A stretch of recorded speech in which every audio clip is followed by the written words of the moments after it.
예수 그는 누구인가? 이 질문에 사람들은 이렇게 이해를 하고 있죠. 그는 BC 4년경 유대 땅 베들레헴에서 태어난 한 인간이고 어머니는 마리아 그리고 아버지는 요셉이라고 불리는 목수였다. 그런데 성경을 읽어보면요, 이러한 의문이 생깁니다. 예수의 아버지는 정말 요셉일까? 그 부분에 대해서 성경은 이렇게 진술하죠. 마리아가 요셉과 동거하기 전에 성령으로 잉태해 아들을 낳았다. 그렇다면 요셉은요, 생물학적 아버지가 아니겠죠? 이쯤 되면 예수는 혈통상으로 불분명한 출신의 아들이 되는 셈입니다. 어쨌든 성경은 예수님의 아버지 요셉을 목수라고 말하죠. 당시 목수라고 하는 직업, 과연 어떤 대접을 받았을까요? 목수는 왕실 건축이나 수리 같은 일을 맡아 하는 기술직이었다. 하지만 그 말에 쉽게 고개가 끄덕여지지는 않죠. 만약 요셉이 기술 전문직으로 돈이 넉넉한 남편이고 가장이었다면 마리아가 출산할 때 여관방 하나쯤은 쉽게 구했겠죠.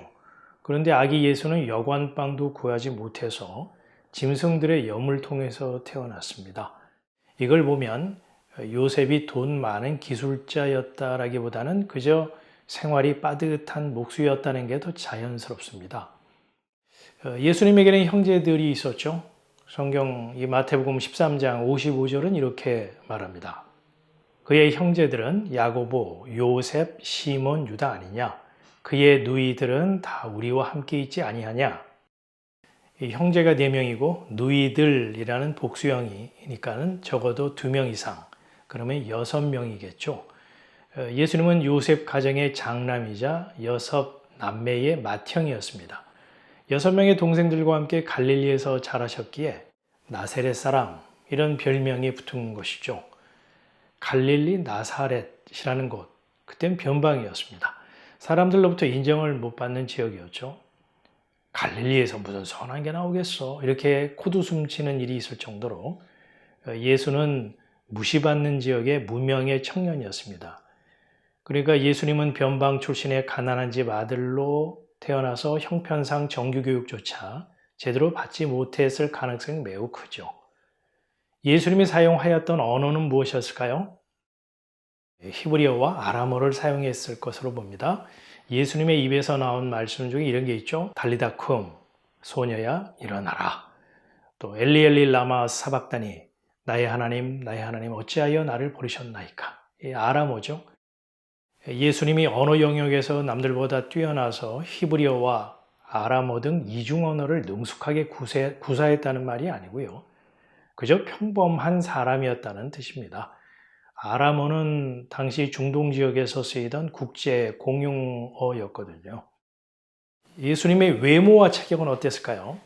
사람들의 관심을 비껴가듯이 성경은 예수의 키도 몸무게도 혈액형도 말하지 않습니다.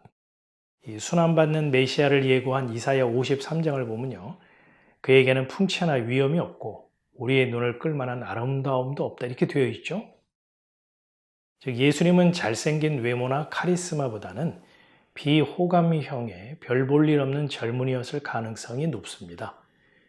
결국 조건이나 배경, 뭐 하나 변변치 못해서 내놓을 만한 것이 없다는 뜻입니다.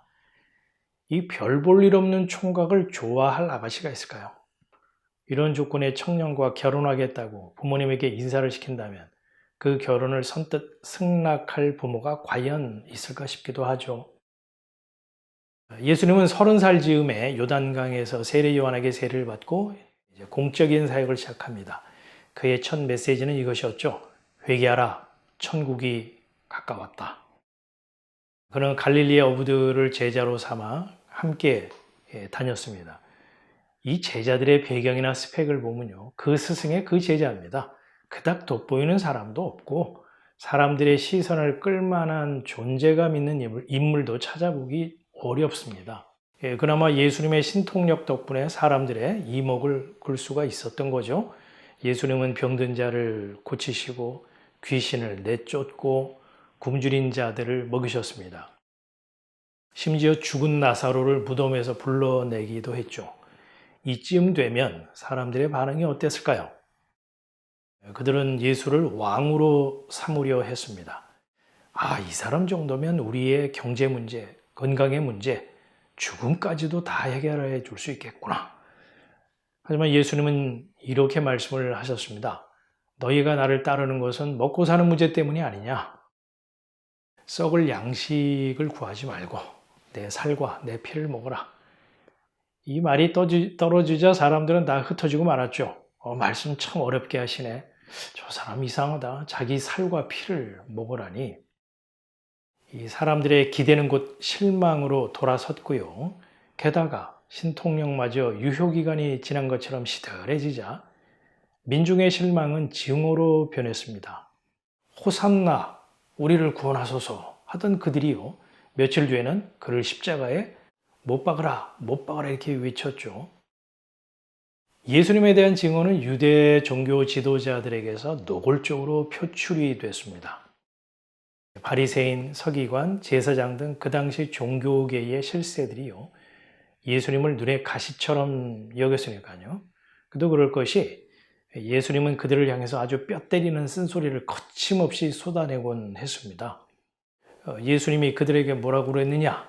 이 회칠한 무덤, 마귀의 자식이라고 독설을 퍼부을 정도였으니까요. 누구보다 의롭다고 자부하던 이들에게 이런 말을 했으니까 그들이 분노했겠죠. 그뿐인가요? 종교 지도자들이 엄격히 지키는 율법과 정결 예식을 무시했고요. 무엇보다 하나님을 자기 아버지라고 부름으로써 자신을 하나님과 동일시했습니다. 결국 종교 지도자들은 예수를 신성 모독죄로 고발했고 그로 인해서 로마 당국의 손에 의해 십자가에 못 박히셨죠. 십자가형, 얼마나 끔찍한 형벌인가요? 말만 들어도 이 살이 떨리지 않습니까?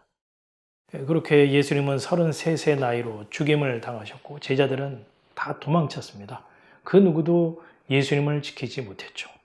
그는 홀로 처형당했습니다. 모든 것이 끝난 것 같이 보였죠. 자, 이제 그 시선을, 카메라의 렌즈를 우리 쪽으로 좀 돌려보자는 거죠. 만약 우리가 예수님 시대에 살았다면 우리는 그분을 하나님의 아들로 알아봤을까요? 예수님을 사랑한다고 고백하며 예수를 주와 그리스도로 시인을 했을까요? 아픈 몸을 좀 낫게 해달라고 예수님을 찾아갔을 것이고 배고픈 배를 채울 것 그거 좀 달라고 간청했을지 모릅니다. 또는 신통력 있다고 하는 그 호기심이 발동해서 예수님 얼굴 구경이나 해보자 하며 갔을지도 모르겠죠. 약장수가 뱀 꺼내서 묘기 부리면 아이들이 신기해서 몰려드는 것처럼 말이죠. 결국 우리도 유대인들과 그닥 다르지 않았을 겁니다. 예수님을 미친 사람 취급했거나 아니면 무시하거나 했겠죠. 그러니 나는 예수님을 믿어요. 예수님 참 사랑해요 라고 말하는 사람은 정말 자신에게 물어봐야 합니다. 나는 왜 예수를 믿는가? 무엇을 믿고 왜 그분을 주라 부르는가? 이 질문 앞에 우린 잠시 멈춰서서 진지하게 자신에게 대답해야 합니다. 이 같은 질문은 의심이 아니고요. 믿음의 출발이고 신앙의 점검이라 보기 때문입니다.